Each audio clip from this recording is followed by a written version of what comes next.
What really makes us tick? Is it something deep inside us? Or is it all just about climbing some kind of social ladder? Today, we're going to explore the hidden engines of our ambition. Everything from the core psychological needs we all share to the social hierarchies that promise success. All right, let's get into it. So seriously, just think about it for a second. What's the thing that really drives you? Is it that paycheck? Or maybe a promotion you're chasing? Or is it something deeper, something that actually comes from within? This very question, it's right at the heart of figuring out what makes us, well, us.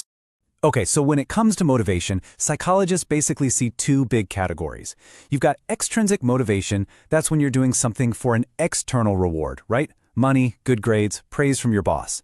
But then there's intrinsic motivation, which is the complete opposite. This is when you do something just because you love it. It's interesting, it's a challenge, it's satisfying. The feeling of just getting better is the reward itself. So that leads to the big question, right? Where does that powerful internal drive actually come from? Well, it turns out it's not just some random feeling. Science actually tells us it's hardwired into our psychology, rooted in three fundamental needs that every single one of us shares. And the theory that lays this all out for us is called self-determination theory, or SDT for short. It comes from two psychologists, Edward Deci and Richard Ryan. And their big idea was this. We are all born with these core psychological needs. It's pretty simple, really. When those needs are met, we flourish. When they're not, well, that's when we start to struggle. And what are they? Here they are. The big three: autonomy, competence, and relatedness. Seriously, think of these like the essential vitamins for your psychological well-being. So let's break each one of them down. Okay, first up, we've got autonomy. Now, this doesn't mean you have to be totally independent or go live in a cabin in the woods. Not at all. It's really about feeling like you have a choice, like you're the one steering your own ship. It's that feeling of freedom, knowing that what you're doing is what you've chosen to do. Next on the list is competence. And this is a big one. It's that deep down need we all have to feel like we're good at stuff, to build skills and achieve mastery. It's that awesome feeling you get when you finally crack a tough problem, or you learn a new instrument, or you just nail a presentation at work. That's competence. And last but definitely not least is relatedness. This is that fundamental human desire to connect with other people, to feel like you belong, and to care for others and be cared for. I mean, at our core, we're social creatures, right? And those meaningful connections are absolutely crucial for our well-being. Okay, so we've got these three universal needs, right? Autonomy, competence, and relatedness. But the world we live in often tries to boil all that complexity down into these rigid boxes and labels. So now we're going to switch gears a little and look at one very popular and pretty controversial model that tries to do just that, especially when it comes to social behavior in men. So if we're all driven by these internal needs, what does that actually look like out in the real world? Well, like I said, one popular model tries to map it all out, and it's a completely different way of looking at things. And this is it, the Socio-Sexual Hierarchy. It was put together by a pretty controversial writer and activist named Vox Day. And here's the breakdown. Right at the top, you've got the alpha, your classic leader type. Then there's the sigma, who's kind of like the lone wolf, successful but totally outside the main social group. Below them are the betas, who are seen as the loyal and reliable deputies.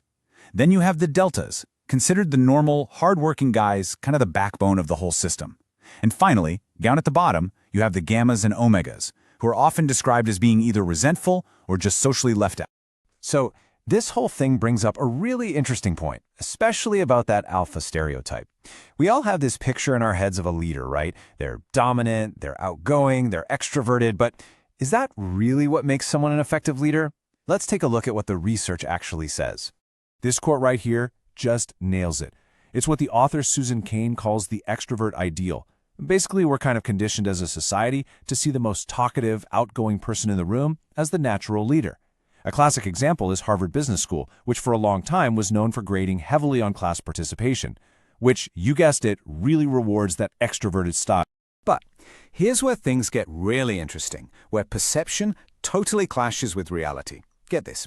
Multiple studies have found this massive disconnect. Charismatic CEOs? Yeah, they often get paid more, but their charisma has absolutely zero link to whether their company actually performs better. So that popular image of a leader, well, it doesn't always translate to real results. So if it's not just about charisma, what does work? Well, there was this fascinating study by a researcher named Adam Grant that looked at this exact question. They compared how groups performed under introverted leaders versus extroverted leaders. And the results were super interesting because it all came down to one single factor: what kind of employees were on the team. And check this out. It turns out when the team was proactive, full of their own ideas and suggestions, the introverted leaders were way more effective. And why is that?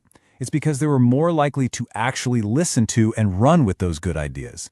They weren't so focused on being the one in charge, on asserting their dominance. And this allowed the team's own skills and their sense of control to really shine. See how that connects right back to those core needs of competence and autonomy? It's all linked.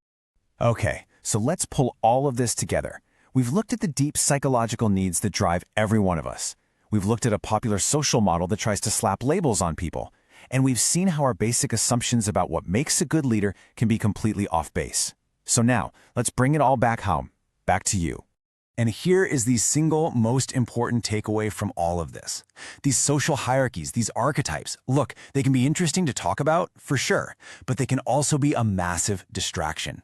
The real key to having motivation that lasts isn't figuring out what box you fit into. It's about understanding what's going on under your own hood, your own internal engine. At the end of the day, it all comes back to those three core needs we talked about at the beginning. So you got to ask yourself some honest questions. Are you in control of your choices? Is your life and work giving you that sense of autonomy? Next, are you actually building skills and getting better at things? Are you feeling that confidence? And finally, are you building real, meaningful connections with people, that feeling of relatedness? That right there, that's the real foundation of motivation that sticks. So I'll leave you with this final thought. What if, instead of constantly asking, which one of these archetypes am I, what if we started asking a different question entirely? Are my core needs actually being met? Shifting your focus like that, well, that might just be the most powerful move you can make on your own path to success and, a life that actually feels good.